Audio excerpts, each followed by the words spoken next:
Shalom Bethel Teens dan Bethel Youth, welcome ke ibadah Paskah online kita. Sebelum kita sama-sama mulai ibadah ini, lebih baiknya kita satukan hati untuk berdoa. Tuhan, terima kasih untuk berkat-Mu pada pagi hari ini ya Tuhan. Kau telah memberikan kami kesempatan meskipun kami gak bisa bertemu secara langsung, tapi kami yakin lewat ibadah online ini, lewat streaming ini kami juga bisa terberkati. Firman Tuhan bisa tersampaikan dengan lancar. Kita sama-sama mau praise and worship bareng-bareng ya Tuhan. Tuhan, kami serahkan semua pelayanan kami, ibadah kami pada hari ini hanya ke dalam tangan-Mu saja ya Tuhan. Terima kasih ya Tuhan, hanya dalam nama Tuhan Yesus kami telah berdoa dan mengucap syukur. Haleluya, amin.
Sungguh besar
Sungguh indah, sungguh besar Kau Tuhan, sungguh besar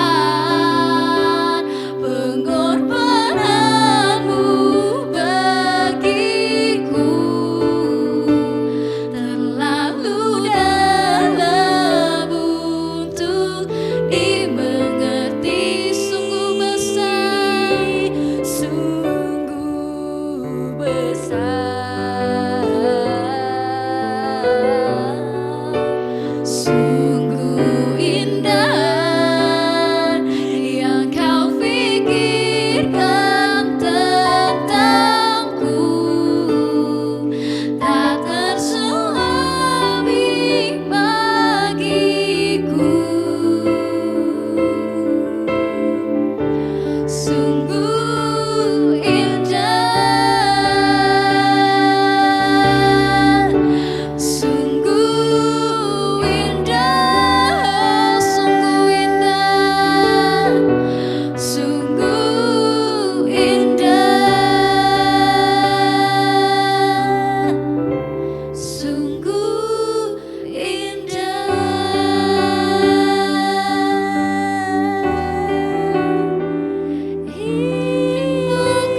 Nah, pada ibadah Paskah yang spesial pagi hari ini, kita juga kedatangan seorang pembicara yang benar-benar spesial nih. Dia adalah influencer, motivational speaker, dan inspirational speaker juga. Dia adalah founder dari account rohani yang namanya itu Grace Depth. Itu bisa dicari di Instagram, bisa kita follow juga supaya kita bisa dapetin konten-konten rohani setiap harinya. Sebelum kita mulai, kita sama-sama sambut pembicara kita pagi hari ini, Kak Revi Halim. Shalom Battle Youth Bandung, senang hari ini bisa bergabung dengan kalian semua. Perkenalin, nama saya Revi Halim, dan jujur aja sebenarnya tadinya udah semangat banget kepengen datang ke Bandung ketemu kalian face to face. Tapi sepertinya itu harus delay sedikit gara-gara mengingat keadaan Indonesia saat ini. Gak mungkin kita bergabung di sebuah ruangan ibadah rame-rame bareng-bareng. Tapi it's okay meskipun kita hari ini online sermon. Saya percaya dimanapun kamu berada, Tuhan Yesus yang akan memimpinmu supaya firman yang dibagikan ini dapat berakar, bertumbuh, dan juga berbuah di dalam kehidupan kamu. Jadi are you ready semuanya? Yuk kita masuk ke dalam online sermon kita hari ini. Kita mulai dengan sebuah doa. Tuhan, terima kasih untuk kasih dan penyertaan-Mu. Terima kasih Tuhan, hari ini kami bisa masih mendengarkan firman-Mu. Dan Tuhan, kami berdoa meminta hamba-Mu ini agar semua yang keluar dari mulutnya, pikirannya, hatinya bisa sungguh-sungguh berasal daripada-Mu dan menjadi berkat bagi setiap dari kami. Tuhan juga tolong persiapkan hati kami sehingga firman yang ditabur ini dapat sungguh-sungguh berakar, bertumbuh, dan juga berbuah. Tuhan, kami minta biarlah Roh-Mu yang hadir dari awal, pertengahan, hingga akhir. Di dalam nama Tuhan Yesus, ayo semua percaya kita katakan, amin. Teman-teman, siapa sih di sini yang suka main petak umpet? Ada yang suka main petak umpet? Atau mungkin dulu pas masih kecil suka main petak umpet? Ada? Saya sih secara pribadi dulu pas kecil suka banget yang namanya main petak umpet. Apalagi kalau main petak umpet sama papa saya. Saya masih ingat dulu ketika saya main petak umpet sama papa saya nggak pernah keluar rumah, habis itu dia gali sebuah tanah di halaman rumah, dia masuk ke dalamnya, dia tutup lagi pakai tanah, nafas cuma pakai sedotan, habis itu bilang, hahaha, anak gua nggak akan pernah temuin gua di sini. Gak pernah kayak gitu kejadiannya. Pernah ada yang seperti itu sama papanya? Saya yakin gak ada ya. Biasanya papa saya sih secara pribadi, kalau misalnya saya tugas berhitung, mencari, dan dia bersembunyi, papa saya biasanya ngumpet itu di belakang sofa atau mungkin di belakang hordeng di mana setengah badannya kelihatan. Nah, kenapa papa saya melakukan hal seperti itu? Tujuannya adalah agar ketika saya selesai berhitung, saya cari papa saya, mungkin sekitar 10 detik saya ketemu, saya bilang, "Papa, ketemu." Habis itu papa saya kayak, "Wah, Revi, jauh banget udah temuin papa. Ayo kita main lagi." Nah, kenapa papa saya sangat mudah untuk ditemukan?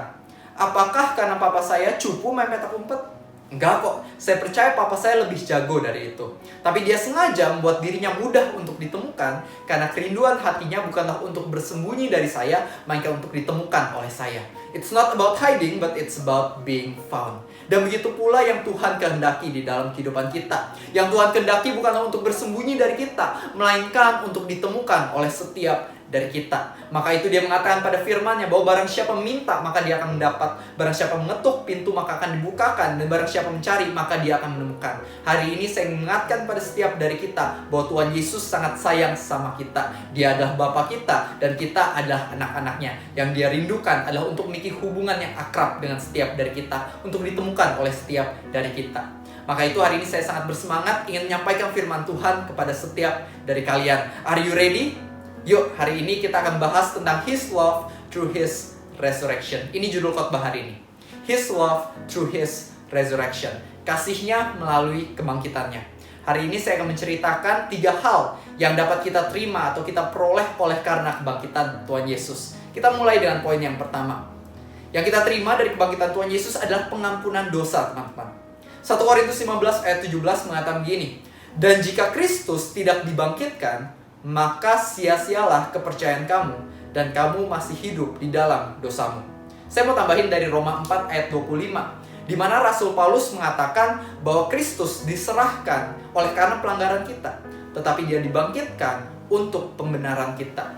Teman-teman, ketahuilah bahwa ketika Tuhan Yesus disalibkan, mati di atas kayu salib itu menggambarkan bagaimana sebuah korban pengampunan dosa diberikan kepada Allah Bapa. Tetapi kebangkitan Tuhan Yesus menggambarkan bahwa korban tersebut diterima oleh Allah dan dianggap sebagai sesuatu yang layak. Teman-teman, kalau misalnya kita lihat ya ke perjanjian lama, kita akan menemukan bahwa ternyata nggak semua korban diterima sama Allah Bapa loh. Ada beberapa korban yang diterima, ada beberapa korban yang ditolak. Korban-korban yang ditolak biasanya kalau misalnya diberikan dengan motivasi hati yang salah, atau mungkin korbannya cacat, bukan korban terbaik, itu Tuhan yang mau. Tuhan maunya yang terbaik, yang gak ada cacat, yang diberikan dengan motivasi hati yang benar.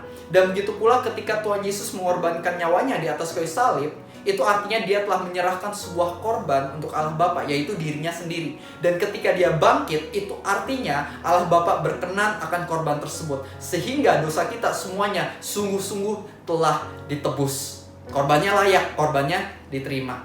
Nah, itulah arti dari kebangkitan Tuhan Yesus, yaitu kita udah dibebaskan dari seluruh dosa-dosa kita, karena Tuhan sangat sayang sama setiap dari kita.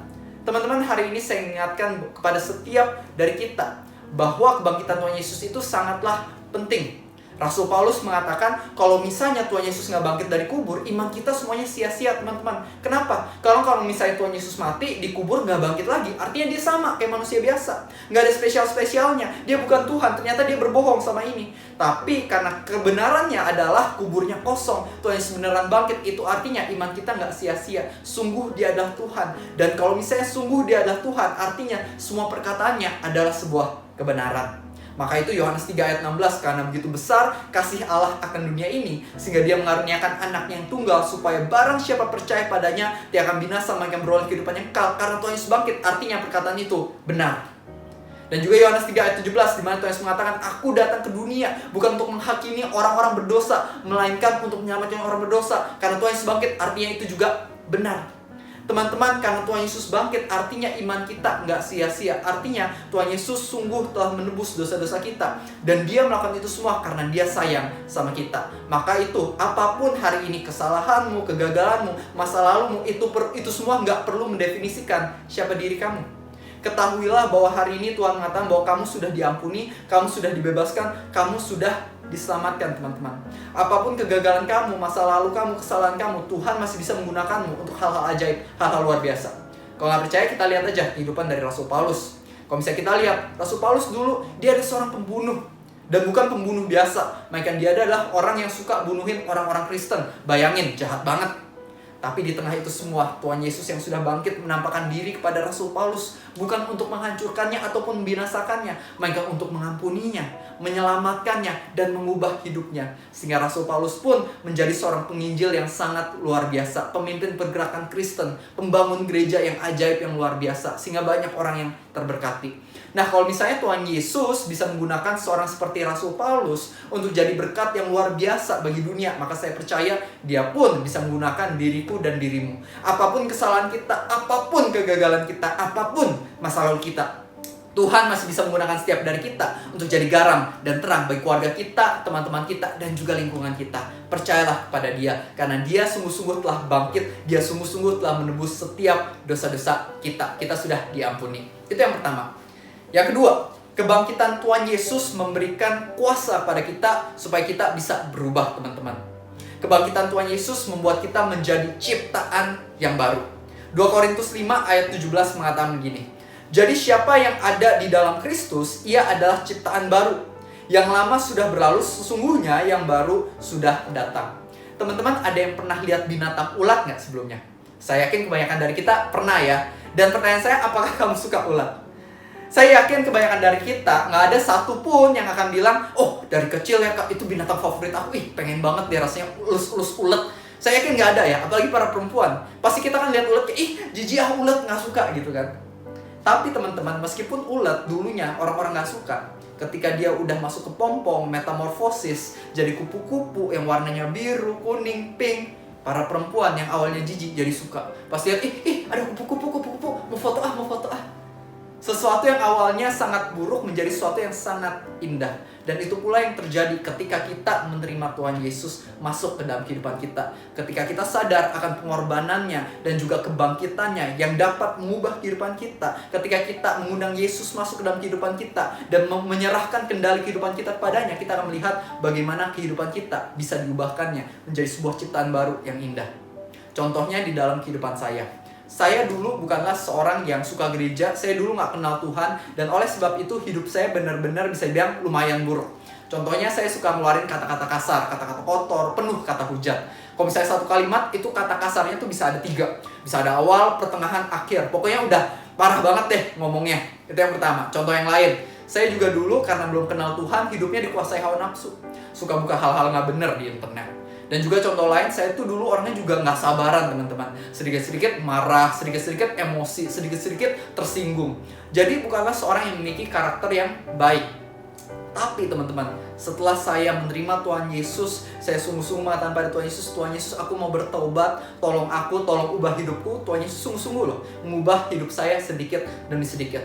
Contohnya ya, waktu itu saya ingat banget pertama kali saya berdoa pada Tuhan, Tuhan, aku udah gak mau ngomong kasar lagi. Nah, apakah setelah saya berdoa seperti itu, Tuhan, aku udah gak mau ngomong kasar, apakah 10 menit kemudian langsung perkataan saya semuanya jadi berkat, jadi yang kayak baik-baik. Setiap kali ketemu orang langsung kayak amin, haleluya, God bless you, glory, haleluya. Apakah seperti itu? Enggak ya, masih ngomongnya masih kasar teman-teman. Tapi apa yang terjadi adalah saya sedikit demi sedikit berusaha, sedikit demi sedikit saya berdoa pada Tuhan, Tuhan aku percaya kamu pasti mampu mengubahkanku. Jadi aku berusaha sekuat tenagaku, tapi aku juga terus bersandar pada kekuatan Tuhan, minta pertolongan Tuhan. Sehingga akhirnya setelah 6 bulan, beneran teman-teman, free, bebas, nggak ngomong kasar sama sekali. Tuhan mengubah kehidupan saya. Contoh lain, dulu saya suka buka hal-hal nggak benar di internet. Dan habis itu saya berdoa, Tuhan, aku udah nggak mau dikuasai hawa nafsu, aku pengen keluar. Dan setelah saya berdoa, nggak langsung otomatis seminggu itu tiba-tiba nggak buka sama sekali. Enggak, masih terus jatuh bangun terus. Tapi sesuatu yang berbeda yang terjadi adalah seperti ini. Ketika saya buka, kalau dulu rasanya ya udah nggak apa-apa, enak aja gitu. Sekarang setiap kali buka, kok rasanya nggak enak ya? Kok setiap kali buka rasanya ada sesuatu yang neken hati saya, neken jiwa saya. Kok rasanya saya mengecewakan seorang sahabat yang saya sayang. Dan di sana saya tersadar bahwa Roh Kudus bekerja dalam diri saya. Sehingga sedikit demi sedikit saya dimampukan untuk keluar dari dalam dosa hawa nafsu tersebut. Tuhan mampu mengubah kehidupan kita. Contoh lain, dulu saya nggak sabar. Dipepet mobil dikit, dipepet motor sedikit, rasanya kesel, rasanya pengen marah-marah. Tapi suatu hari saya merasa Roh Kudus ingetin saya dari dalam. Revi, coba deh kamu bayangin. Kalau misalnya nih ya, kamu dipepet terus kamu marah nih, kamu kejar, kamu keluarin kata kasar, kerugian terjadi dalam kehidupan kamu. Contohnya, kalau misalnya kamu harusnya nyampe ke tempat tujuan cuma 10 menit. Gara-gara kamu ngejar mobil ini, jadi habis waktu 20 menit. Ayo, rugi waktu. Contoh lain, kalau misalnya ya kamu dikuasai oleh amarah, emosi satu hari ini, kamu bakal kesel terus, nggak bisa menjalani hari ini dengan sukacita. Rugi di kamu loh. Contoh lain, kalau misalnya kamu kejar, kamu katain dia turun, kamu turun, berantem di jalan. Akhirnya masalah makin panjang, hidup kamu menderita. Udah, daripada kamu marah-marah, lebih baik sabar. Saya merasa Tuhan berikan hikmat kepada saya. Tuhan ajarin saya untuk berpikir dengan benar. Teman-teman, ketika kita sungguh-sungguh mau percaya sama Tuhan Yesus, mau menerima Dia masuk ke dalam kehidupan kita akan melihat kehidupan kita berubah. Barang siapa sadar bahwa Tuhan Yesus sungguh udah mati di atas kayu salib itu untuk menebus dosa-dosanya, dan barang siapa sadar akan kuasa kebangkitannya, barang siapa mau menerima Tuhan Yesus mengambil kendali kehidupannya, maka orang itu akan melihat bagaimana hidupnya akan berubah. Dari awalnya yang buruk, yang kelihatannya mustahil untuk berubah, oleh karena kuasanya, oleh karena kasih karunia-Nya, dia akan melihat kehidupannya berubah. Teman-teman, ketahuilah bahwa kekuatan kamu di dalam berubah nggak terletak di dalam kedisiplinan kamu ataupun kebaikan kamu sendiri, melainkan terletak di dalam hubungan kamu sama Tuhan. Semakin kamu melekat sama Tuhan, maka semakin kamu akan melihat kehidupan kamu berubah. Seperti yang Tuhan Yesus katakan pada Yohanes 15, bahwa aku adalah pokok anggur yang benar. Barang siapa tidak melekat pada aku, dia akan menjadi kering dan mati. Tapi barang siapa melekat pada aku, dia akan berbuah. Kunci supaya kita bisa memiliki hidup yang baru, menjadi ciptaan yang baru, menjadi kupu-kupu, caranya adalah kalau kita melekat kepada Tuhan Yesus. Maka Dia akan mengubah kita menjadi sesuatu yang indah. Karakter kita berubah, bisa jadi berkat bagi keluarga kita, teman-teman kita, dan juga lingkungan kita. Itu yang kedua. Yang ketiga, kebangkitan Tuhan Yesus memberikan kita kuasa. Semua katakan kuasa. Kisah Para Rasul 1 ayat 8 mengatakan begini, teman-teman. Tetapi kamu akan menerima kuasa kalau Roh Kudus turun ke atas kamu. Dan kamu akan menjadi saksiku di Yerusalem dan di seluruh Yudea dan Samaria dan sampai ke ujung bumi. Teman-teman, saya pengen mengajak kita untuk melihat sebuah tokoh di Alkitab yang bernama Simon Petrus. Simon Petrus ini, kalau kita lihat ya di dalam Alkitab, dikatakan bahwa waktu itu ketika Simon Petrus Tuhan Yesus sedang ditangkap dan hendak disalibkan, Simon Petrus ikutin Tuhan Yesus. Ada 3 orang yang nanya pada Simon Petrus, bukannya kamu salah satu dari muridnya Yesus ya? Tapi karena Petrus ini dikuasai oleh ketakutan, akhirnya dia menyangkal Yesus sebanyak 3 kali. Dia bilang, enggak, siapa tuh Yesus? Aku nggak kenal. Dia merupakan seorang pengecut saat itu. Tapi teman-teman, setelah Tuhan Yesus bangkit, menampakkan diri kepada Petrus dan juga mencurahkan Roh Kudus untuk Petrus, apa yang terjadi? Berubah. Dulu dia yang pengecut jadi orang yang sangat amat berani. Pemimpin pergerakan Kristen pertama yang luar biasa, terus menginjil kemana-mana. Bahkan kalau kita lihat sejarah ya, Petrus akhirnya disiksa dan pada akhirnya dia mati disalibkan. Saking dia terus-menerus memberitakan Injil, disuruh berhenti, nggak mau berhenti. Dia terus memberitakan Injil karena dia tahu bahwa the gospel, the good news, Injil ini adalah berita baik yang harus didengar oleh semua orang. Ketika kita menerima Roh Kudus oleh karena kebangkitan Tuhan Yesus yang naik ke atas awan-awan, ketika kita menerima Roh Kudus ini, kuasa ada di dalam diri kita. Akan terjadi hal-hal yang luar biasa dalam diri kita sehingga kita mampu melakukan hal-hal luar biasa. Dan salah satunya adalah kemampuan kita untuk menginjil, teman-teman. Mungkin berapa dari kita berpikir bahwa yang namanya menginjil itu ya tugas evangelis doang, tugas pendeta doang. No. Melainkan ini adalah amanat agung yang diberikan oleh Tuhan Yesus kepada semua pengikutnya, termasuk diriku dan juga dirimu. Yang Tuhan inginkan adalah bukan untuk sekedar kita diselamatkan doang, melainkan kita diselamatkan untuk jadi saluran keselamatan bagi yang lain.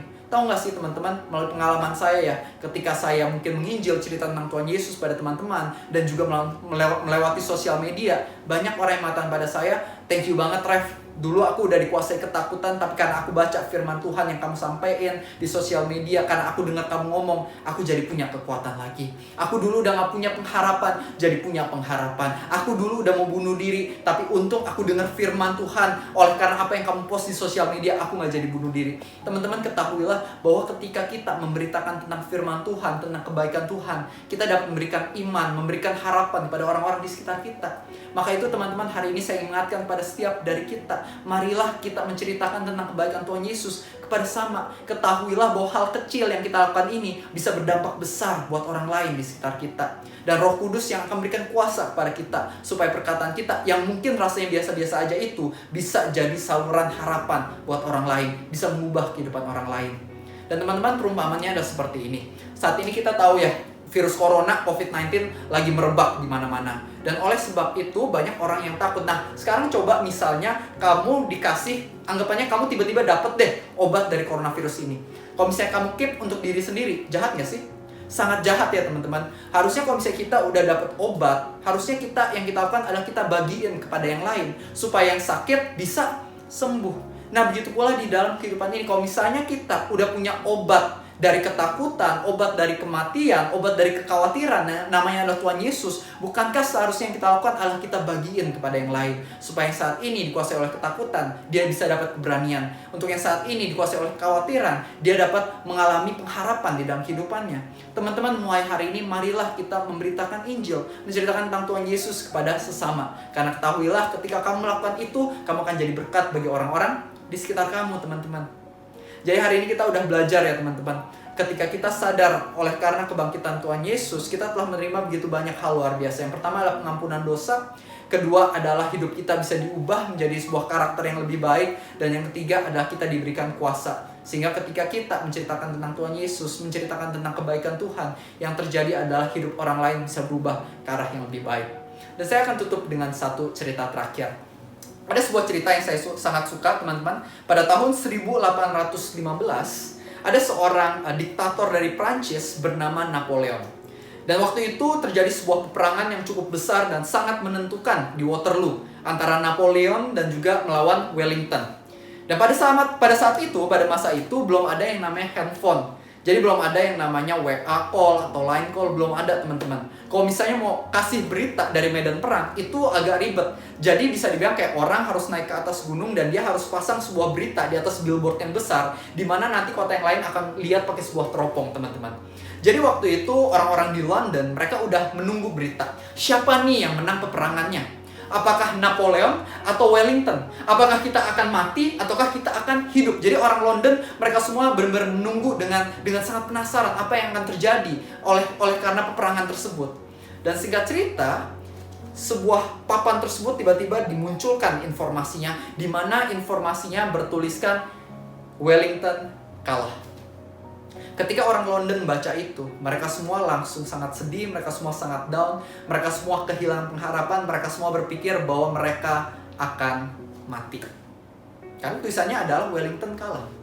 Tapi apa yang mereka tidak ketahui adalah 1 jam kemudian mereka mulai melihat bahwa papan ini ada sesuatu yang berubah dari papan ini, di mana ternyata ada sebuah kabut tebal yang menutupi sepertiga dari papan tersebut. Dan ketika asap kabut tebal itu menghilang, bergeser, tulisan fullnya baru kelihatan, yaitu bukan Wellington kalah, melainkan Wellington kalahin Napoleon. Dan dalam sekejap, semua orang yang awalnya down, udah merasa kalah, gak punya pengharapan, tiba-tiba mereka semua keluar dari rumah. Mereka bernyanyi, mereka menari, mereka bersuka cita, karena mereka sadar mereka gak jadi kalah, melainkan mereka menang. Mereka gak jadi mati, melainkan mereka selamat. Dan teman-teman ketahuilah bahwa sekitar 2000 tahun yang lalu, hal yang sama terjadi. Ketika Tuhan Yesus mati di atas kayu salib itu, murid-murid semuanya pada down. Si iblis seperti sedang menaikkan sebuah papan yang bertuliskan Yesus kalah. Tapi apa yang mereka tidak ketahui adalah Yesus meskipun dia masuk ke dalam kubur, dia nggak diam di dalam kubur. Karena pada hari ketiga dia bangkit dari kubur tersebut. Tulisan yang benar bukanlah Yesus kalah, melainkan Yesus kalahin maut dan dosa. Sehingga kini diriku dan dirimu bisa memiliki akses untuk masuk ke dalam kerajaan sorga. Murid-murid langsung bangkit dengan sangat kuat, dengan sangat berani, dengan penuh sukacita. Begitu pula di dalam kehidupan kita teman-teman. Let me tell you bahwa Tuhan sangat sayang sama kamu.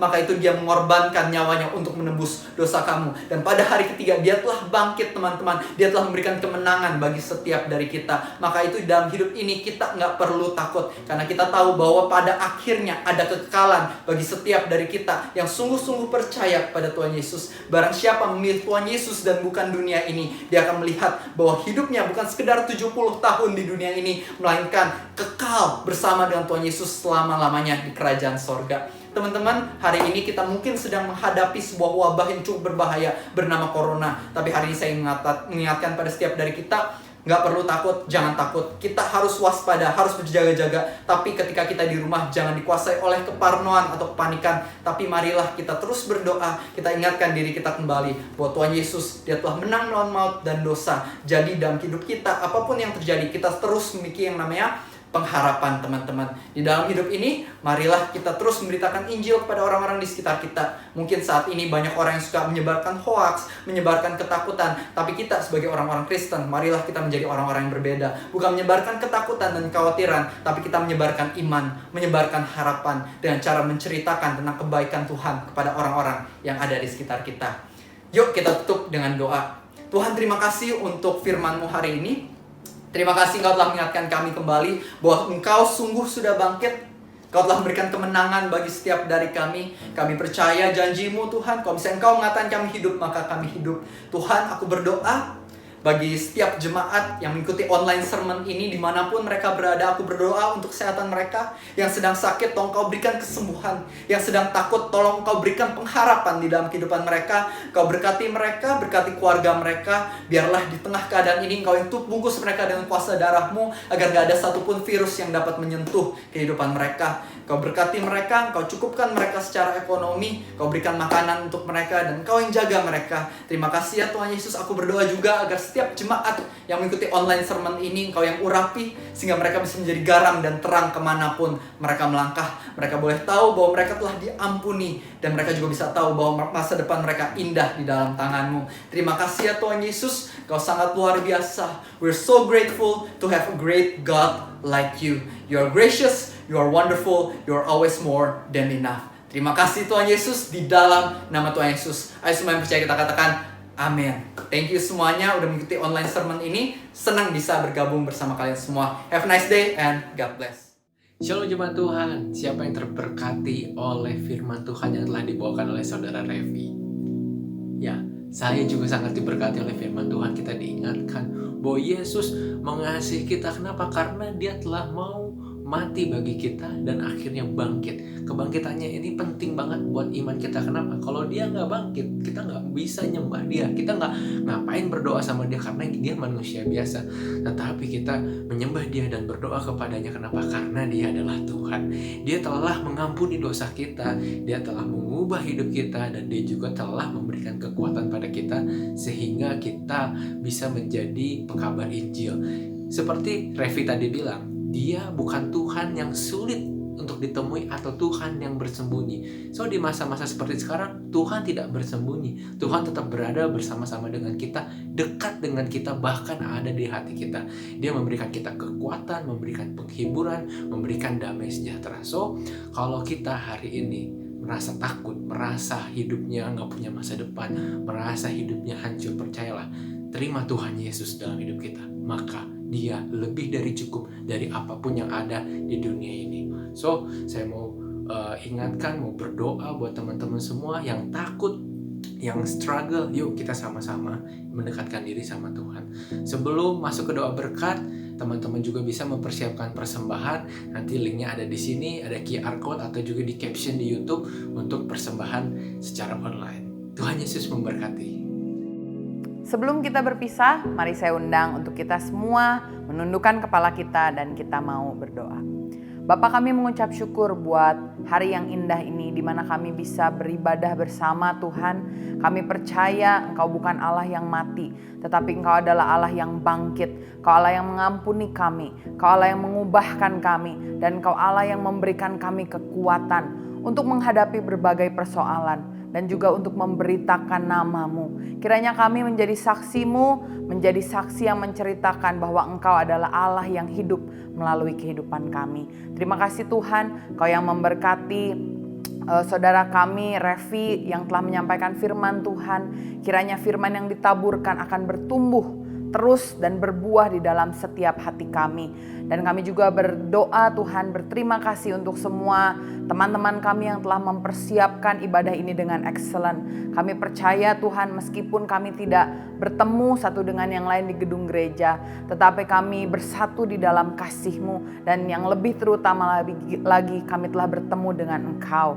Terima kasih Bapa, kalau sebentar kami mau melakukan aktivitas kami masing-masing, Kau yang sertai kami Tuhan. Biarkan ada sukacita kebangkitan-Mu di dalam hati kami. Dan kami juga berdoa untuk persembahan yang akan kami berikan ya Bapa. Kami mau belajar untuk taat dan setia. Meskipun kami sedang ada di dalam masa-masa yang sulit, tetapi kami tahu kami akan terus menabur Tuhan. Karena kami percaya kami bisa mengandalkan Engkau melalui masa-masa sulit ini. Melalui lembah yang kelam ini, kami akan lebih dan lebih lagi merasakan kehadiran-Mu. Terima kasih Tuhan, Kau yang terus berkati bangsa ini Tuhan. Pemerintahan, Pak Jokowi, Presiden, juga seluruh menteri yang sedang berjuang keras Tuhan untuk melawan virus ini Tuhan. Kami juga berdoa untuk setiap orang yang sedang berjuang, tim medis Tuhan. Biarkan Kau yang memberkati mereka, menjagai mereka. Dan untuk kami Tuhan, biarkan kami bisa mengontrol diri kami, menjaga hidup kami sendiri Tuhan. Dengan cara kami diam di rumah, kami dukung peraturan pemerintah sehingga biarkan wabah ini cepat berakhir ya Bapa. Dan kami berdoa Tuhan, jikalau boleh biarkan wabah ini berlalu setelah kami mengadakan Paskah ini. Tetapi kami percaya bukan kehendak kami, tetapi kehendak-Mu yang jadi. Kau yang memberkati kami semua, memberkati keluarga kami, tempat kami belajar, bersekolah, bekerja Tuhan. Kiranya kami tetap menjadi terang dimanapun kami berada. Dan sebentar kami mau mengangkat tangan kami, tanda kami berserah dan kami berharap hanya kepadamu. Dan kami mau menerima berkat yang dari Allah Bapa, kasih sayang dari Putranya yang tunggal Tuhan Yesus Kristus, dan persekutuan yang indah dengan Roh Kudus menyertai kami mulai dari hari ini sampai selama-lamanya. Semua yang percaya sama-sama kita katakan amin. Selamat Hari Paskah, Tuhan Yesus memberkati.